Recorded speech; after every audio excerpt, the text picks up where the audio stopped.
Hello, welcome back to Tank Talks. This is Ian, this is Zixuan, and we are here at his place in front of his nano. So, welcome on, buddy. Well, thanks for having me Yeah. at Tank Talks. I'm So, Zixuan. yeah, Right? why don't you kind of run us through, how you kind of set this up, or why you set this up? I think backstory is that I used to have a 60 cm small little iOS tank, and then the struggle with a small tank is you can't really put too many things inside. So I went bigger, but ironically enough, it wasn't that big. Like, it's just wider by 10 cm. So it's a 70 by 40 and then 38.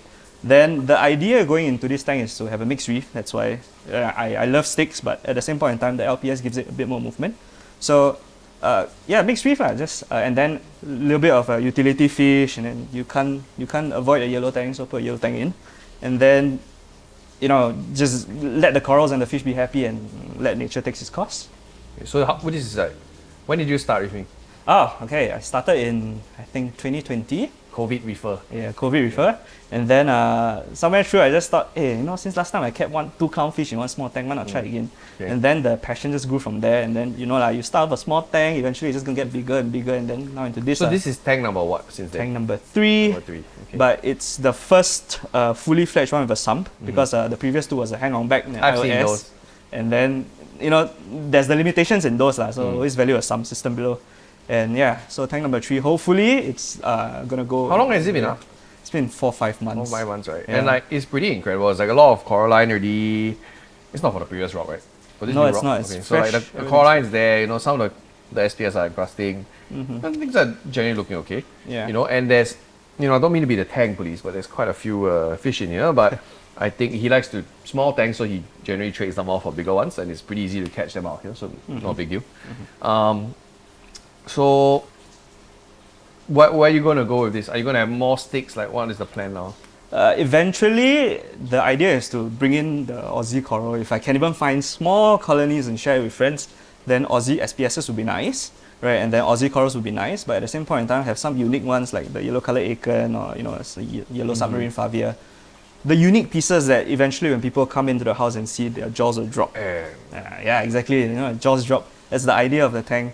But at the same point in time, don't forget about the basics lah. Even if I go 1 year, 2 years, 3 years with this tank, I can't neglect the things like water change, basic chemistry, husbandry, and this sort of stuff lah. Okay, So, speaking of that, yeah. what is your weekly maintenance schedule? And monthly, I don't know whatever you do. weekly lah. Okay, we go with weekly lah. Well, I water change, right? How I much? use- How many percent? The goal is to do 10 to 20%. But at this point in time, because I used to fight dinos, right? So when people fight dino flagellates, They they don't change, raise their nutrients up. So the nutrients quite high now. It's like 35 part per billion nitrate and then 0.3 phosphate. So is it alarming? No, it's No. fine. The corals look okay. But I wouldn't be able to tell is that number. lah. I prefer to bring it lower to somewhere about 10 to 15 nitrate and 0.15 phosphate. So naturally, normally it's always 10% water change, but the next few ones would likely be 50, 40%. Yeah, big water changes. We'll see how. I'd be careful with that. But Yeah, we'll see how. Yeah. But yeah, Okay. so just glad that it's doing fine now. Glad that I won the dinos. Then there's no pest algae per se, and everything's looking happy. A little bit of burnt tips, but it's fine. That's fine. I mean, Yeah. as long as they, burn tips is fine. We'll go back. Yeah. Right? Yep. Yeah, it's this nice pea and everything. The fish aren't bothering it. Yeah. It's fluffy cans. All Yeah. the blastos are all looking great. So I mean, considering it's only been 4 months and I've been through the trials and tribulations you have, I think it's no problem. So, what? Okay, you wanted to add some clownfish, right? Are you going to add anemones? Will you ever add anemones? No. So I had anemones before, right? But then, you know how they tend to move around in the tank, and then sometimes you don't know whether they'll sting corals or not. Yeah. So my methodology or my principle is if I don't know what's going to do to the tank, I don't add it in. Yeah. So True. probably not anemones. Then people will ask me, hey, then what does your clown host? So this garden of torches here exactly, right? They used to host the torch, and I'm fine with it because in my old tank they did the same thing.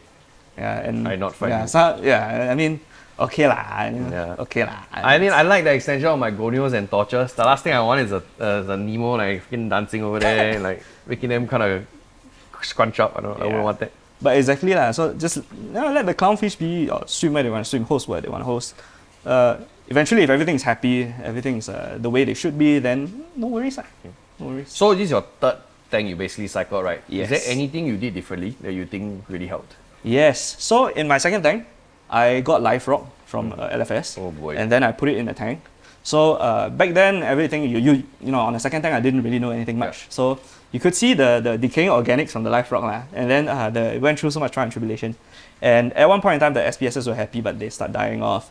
So for this tank, I told myself, hey, why not try a different way? You know, the Dr. Tim's ammonia chloride, and then pre-seeding your media and stuff, and doing a little bit of phyto. So that's a different thing. So the old tank was the old way, and then this one was the, you know, cycle your media in 2 weeks, get it to 0 ammonia ppm in the next day, and then once it's ready, just dump it in with corals. The only downside was that dinos took place. So I feel, or I believe, that the reason for that was there's not enough biological or biodiversity that colonized on the coral first, so there was an opportunity for dinos to go rampant.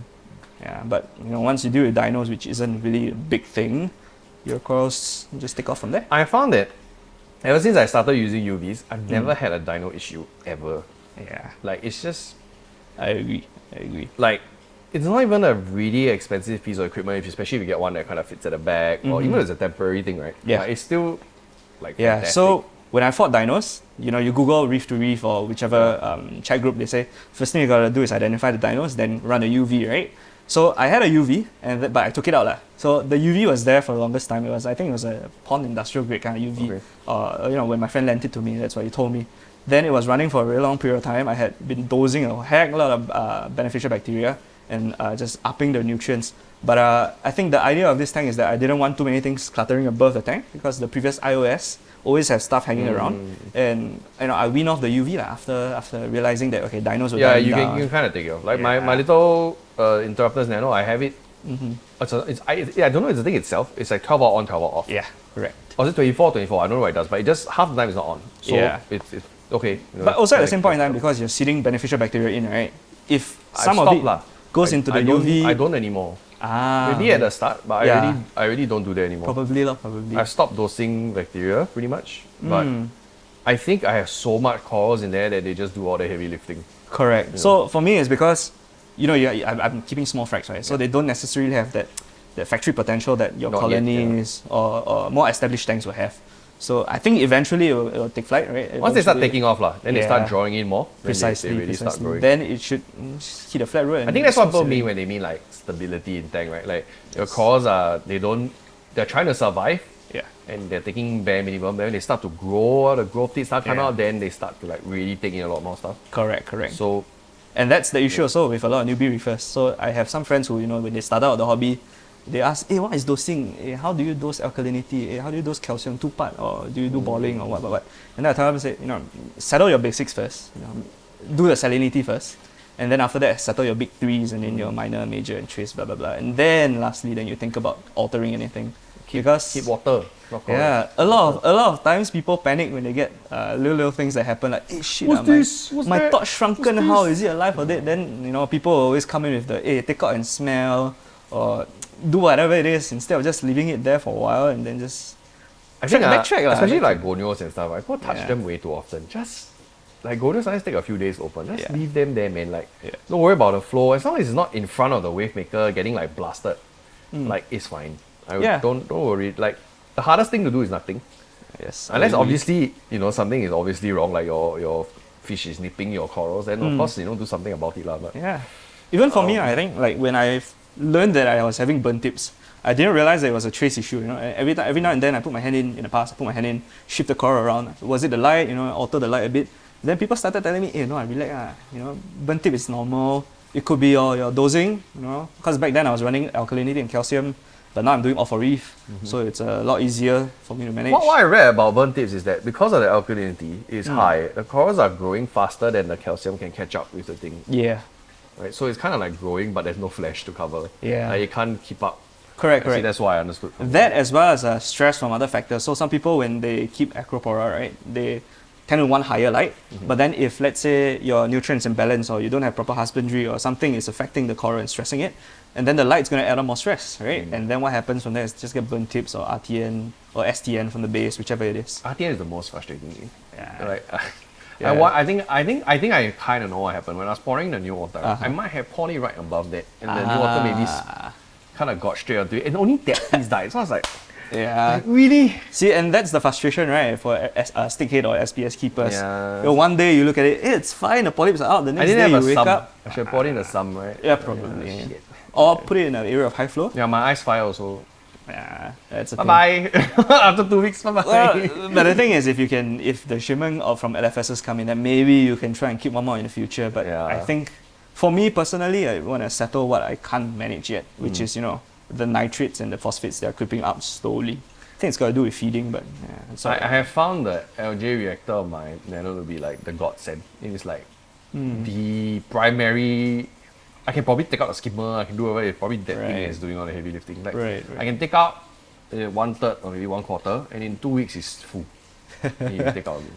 It's That's kind of amazing. insane. That's also why I wanted to run one here. But then the issue is with a small tank like this, your sump usually don't have that much space.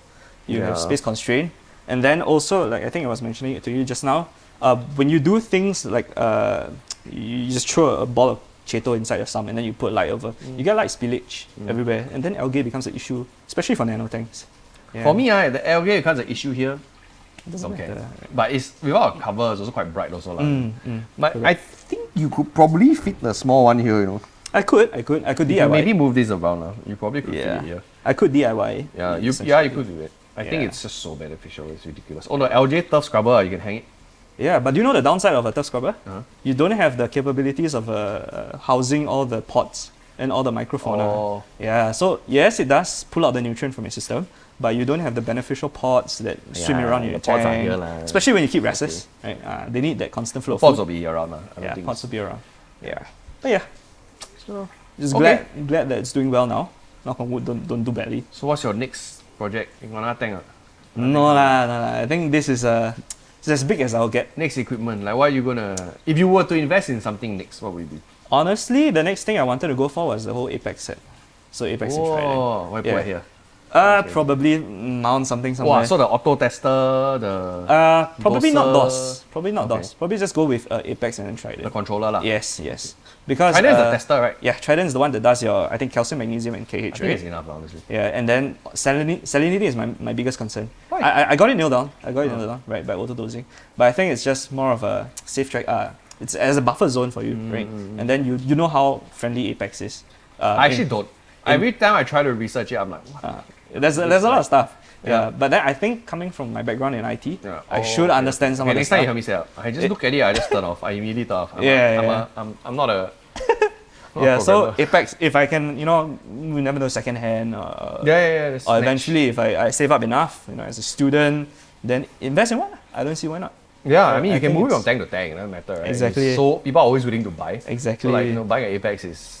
Yep. Just imagine that you're paying about 3/4 or half the price because you can sell it off for about. you're that just much. you're just buying that small little amount if you look at it that way, And then it's more of the stability that it provides. So I don't have to worry, what if one day I didn't check my elements and then check my calcium, or what if calcium's too high, too low. Yeah. And then the other thing is it tells you a trend, right? Because a lot of times if you're just testing it every weekend, you don't know whether your calcium fluctuates or whether your It magnesium will lah, fluctuates. but I Yeah. mean, I'm more concerned about alkalinity fluctuations, but Precisely. I think you get into more high-end stuff or, Yeah.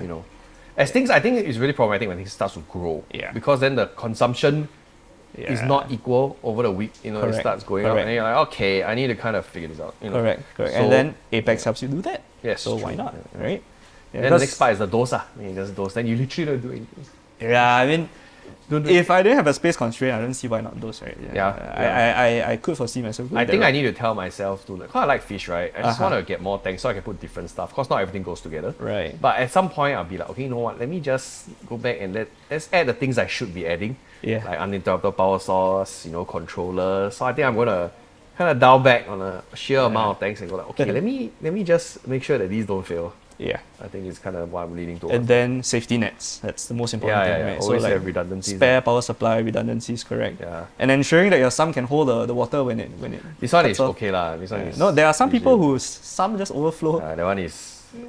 I don't know what they were thinking, Bit but of when lack you of fill it with planning water, the lah. first thing you do is you off the pump, right, and see what Yeah, happens, right? Like yeah. you don't want it to overflow your house, Yeah. right? Some people skip out on that part, Yeah. and then that becomes an issue.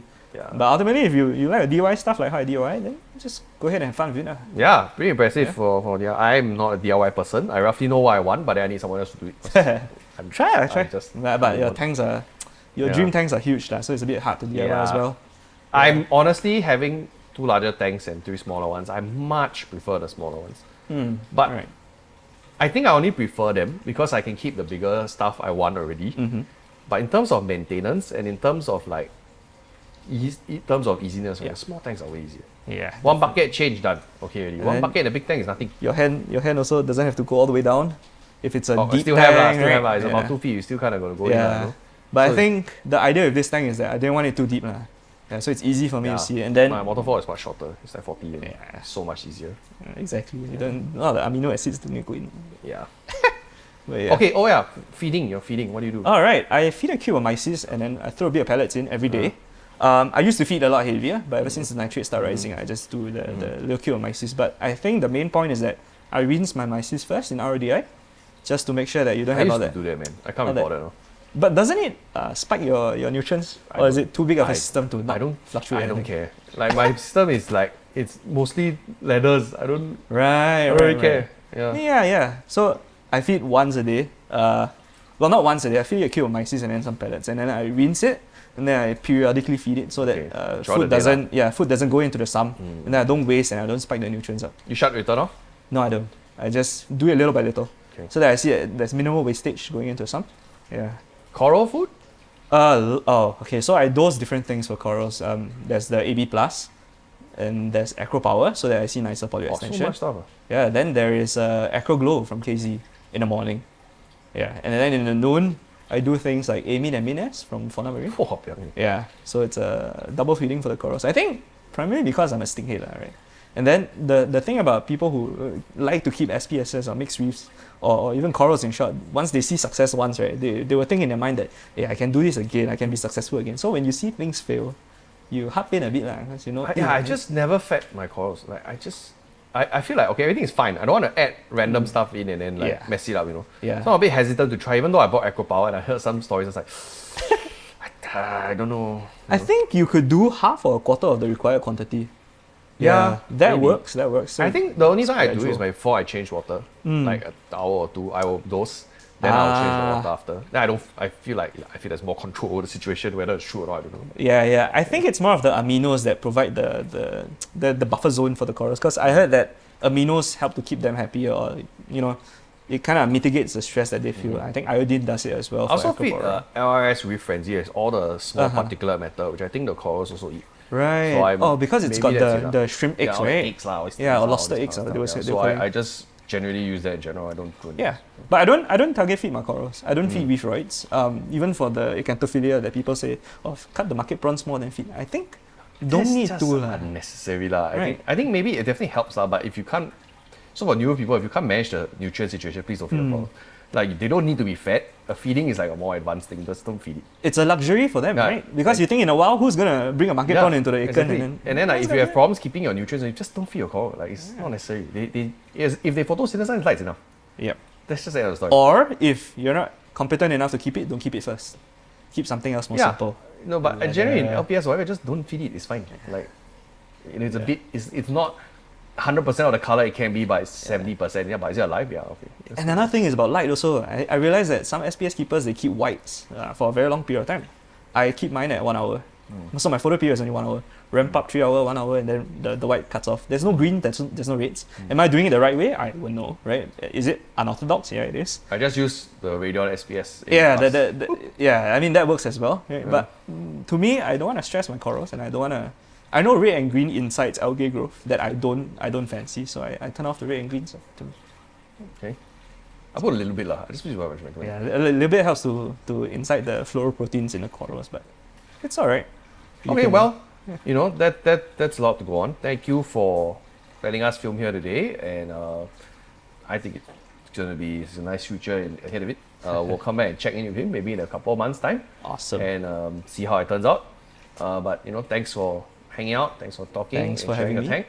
Like, comment, subscribe. What do you think about Zixuan's tank? If he's doing something right. Okay, tank, please calm down. All right, he's gonna switch him up. Okay, just get it out of the way. Yeah, I will. Yeah. All right, like, comment, subscribe, and take care. We'll talk to you later.